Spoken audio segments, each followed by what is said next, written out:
भारतीय film industry की मारूफ अदाकारा और सैफ अली खान की अहलिया करीना कपूर के साथ मुंबई एयरपोर्ट पर एक फैन टाइप शख्स की जानिब से हरासानी की कोशिश नाकाम बना दी गई। मद्दाह ने पीछे से ऐसे करीना के कंधे पर हाथ रखने की कोशिश की तो गार्ड ने बरवक्त उसे धक्का मारकर दूर कर दिया। इससे पहले करीना कपूर को मुंबई एयरपोर्ट पर मद्दाहों ने सेल्फी लेने के लिए घेर लिया था। सोशल मीडिया पर वायरल एक वीडियो में करीना कपूर को निजी मुहाफिजों के घेरे में एयरपोर्ट पर देखा जा सकता है। ताहम मद्दाहों ने उनके सिक्योरिटी गार्ड्स को खातिर मनालाते हुए उनके करीब आने, उन्हें छूने और उनके साथ सेल्फियां बनाने की भरपूर कोशिश की। वीडियो में करीना कपूर को स्याह चश्मे और सफेद कमीज में मलबूस देखा जा सकता है। ये भी देखा जा सकता है कि मद्दाहों ने अदाकारा को सेल्फी लेने के लिए चारों जानिब से घेर रखा है।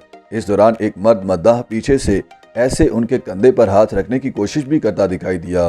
ताहम करीना के सिक्योरिटी गार्ड ने बरवक्त उसे परे धकेल कर अदाकारा को बचा लिया।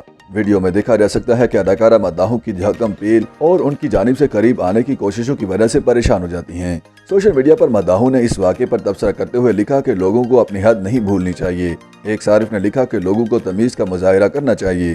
करीना कपूर वाकई खौफजदा हो गई थी, लोगों को कुछ एहसास होना चाहिए। वाज़ेह रहे कि करीना कपूर मुंबई से अपनी अगली फिल्म की शूटिंग के लिए लंदन रवाना होने के लिए एयरपोर्ट आई थीं। फिल्म की हदायतकारी हसन मेहता कर रहे हैं। करीना कपूर ने अपनी नई फिल्म का ऐलान गुज़श्ता साल अगस्त में किया था।